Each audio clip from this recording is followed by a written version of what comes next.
ایک سچویشن سے ہم نکل کے تو نہیں آئے لیکن اس میں ہم نے بہتری کا ایک کردار جو ہے وہ ادا کیا ہے. ہمارے لیے اس میں سبق کیا ہے اور آگے فیوچر امپلیکیشنز کیا ہیں؟ کیونکہ ڈپلومیٹیکلی ملیٹریلی دنیا اب ریکگنائز کرتی ہے. فائنینشلی وہ ایریا ہے جس میں ہم لیک جو ہے وہ کرتے ہیں اور ابھی بھی اس میں کمیاں نظر آ رہی ہیں.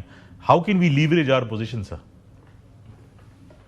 جی، پاکستان کے لیے یہ پہلے بھی ایسے مواقع آئے ہیں جہاں پر پاکستان نے ویسٹرن کنٹریز کو سپورٹ کیا ہے اور ایک کردار ادا کیا ہے، اور اس کے اوپر پھر اس کو ہم کہتے ہیں کہ جیو پولیٹیکل پوزیشننگ کو یوز کر کے کچھ اکنامک بینیفٹس لیے ہیں. Unfortunately with the exception of a few, جیسے جی ایس پی پلس وغیرہ ہے جس سے ہماری ٹیکسٹائل کی ایکسپورٹس میں بہتری آئی، جو باقی بینیفٹس تھے وہ ایڈ کی شکل میں یا حکومت کی سپورٹ کی شکل میں اوپر تک ہی رہ گئے. وہ معیشت کو سسٹینیبل گراؤنڈ پہ آگے لے جانے کے لیے استعمال نہیں ہو پائے.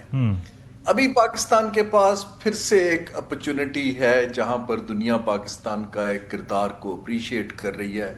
ڈپلومیٹک ریلیشنز جو ہیں majority of the G C C countries سے بھی اچھے ہیں. چین بھی ہمارا پارٹنر ہے، امریکہ بھی بات سن رہا ہے. سو آئی تھنک یہاں پر ہمیں 3 اقدامات اگر ہم کریں.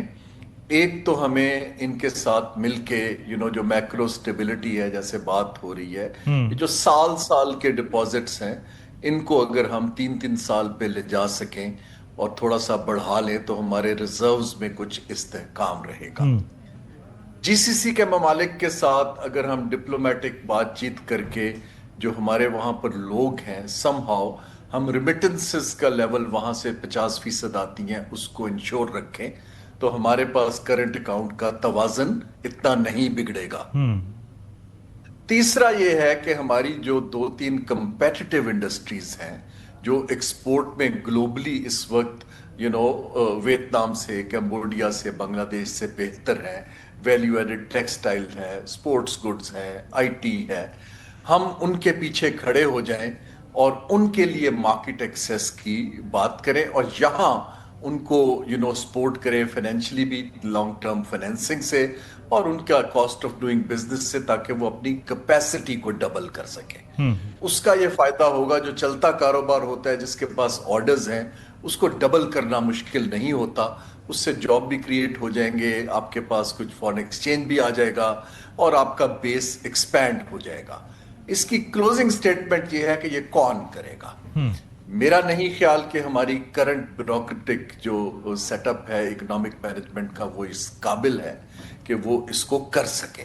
ہمیں ایک سپیس کریٹ کرنی پڑے گی ایسے لوگوں کی جو گلوبل ٹریڈ کو سمجھتے ہوں، گلوبل ٹیرف کو سمجھتے ہوں، جنہوں نے انڈونیشیا میں، ایسٹ ایشیا میں ایسی پالیسیز یا تو بنائی ہوں یا اس کی سمجھ ہو، تاکہ وہ کوئکلی آپ کا ایک فریم ورک ڈیولپ کر سکیں اور ہم اپنی سپیس کو لیوریج کر سکیں. اچھا، آپ بتا رہے ہیں ایک ورک فورس کے حوالے سے پاکستان کے اندر وی یوزلی ہم یہ بات کرتے ہیں کہ ایسے لوگ ہیں، پوٹینشل ہے. یہ ہم فورن کنسلٹنٹس کی بات کر رہے ہیں یا لوکل جو ہمارے اپنے لوگ ہیں اس میں سے ایسے لوگ ہیں جو یہ کام کر سکتے ہیں؟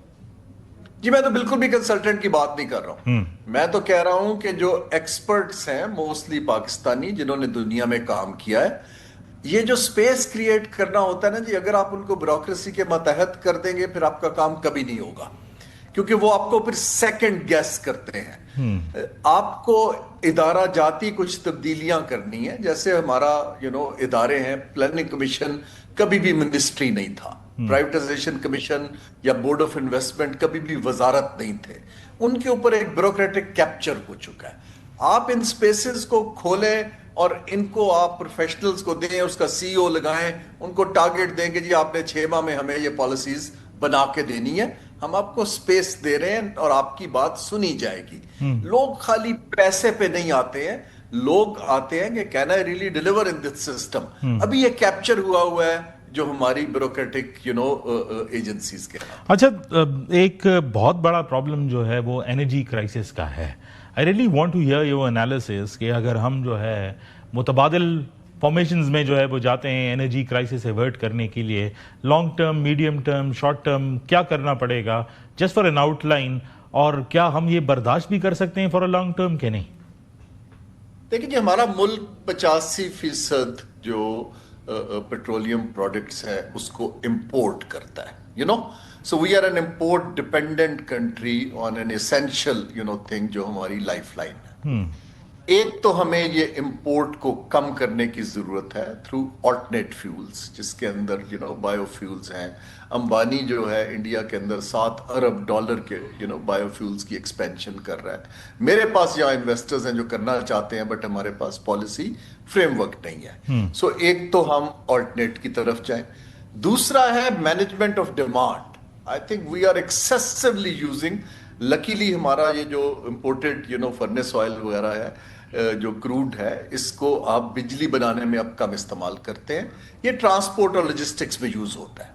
سو ٹرانسپورٹ کی مینجمنٹ تو وہی ہے نا جی کہ اگر ہم کوالٹی کے بجلی سے چلنے والے میس ٹرانزٹ سسٹمز کی طرف جائیں جو کہ چین ہمیں ہیلپ کر سکتا ہے اور اس کی ہم ڈیمانڈ کم کریں. تیسرا اس کے اندر یہ ہے کہ اگر اس اسپیس میں ہم جو رول پلے کر رہے ہیں can we really buy and complete this project sanctions کے اندر رہتے ہوئے ایران پاکستان پائپ لائن کا پروجیکٹ کیونکہ وہاں سے گیس سستی ملے گی. ہمارا مسئلہ یہ ہے کہ گیس اور آئل کے فارورڈ کانٹریکٹس ہم نے اپنے جی سی سی کے دوستوں سے کیے ہوئے ہیں جو ایران سے کمپیٹ کر رہے ہیں. So we need to have very fine diplomacy to say کہ بھائی ہمیں سستا مل رہا ہے ہمیں یہاں سے لے لینی دیں لیکن فائنل ہمیں ڈپینڈنس امپورٹڈ فیول پہ کم کرنی ہے 5 سے 10 سال. سو جب ہم ڈپینڈنس کم کرنے کی بات کرتے ہیں very shortly what is the easiest alternate that we have?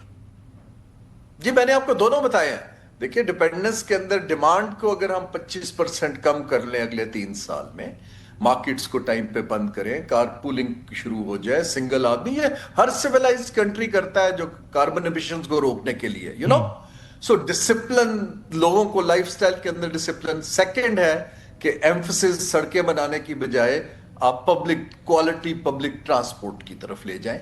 تیسرا ایک بہت بڑا چیز یہ ہے کہ ہماری ساری جو اندرون ملک ٹریڈ ہوتی ہے یا ایکسپورٹ بھی ہوتی ہے پورٹ تک جانے کے لیے ہم سڑکوں کو استعمال کرتے ہیں. ایک تو سڑکیں خراب ہوتی ہیں دوسرا وہ تیل کی گاڑیوں پہ چلتی ہیں. یہ ہم ریلویز کو اگر کچھ سیگمنٹس کو جو ہمارا یہ لوکوموٹیوز کا ہے کمرشل اس کو پرائیویٹائز کر دیں. لیٹ پیپل رن کوالٹی لوکوموٹیوز تاکہ چیزیں بجلی سے چلنا شروع ہو جائے. اس سے ہماری آئل امپورٹ کی ڈیمانڈ نیچے چلی جائے.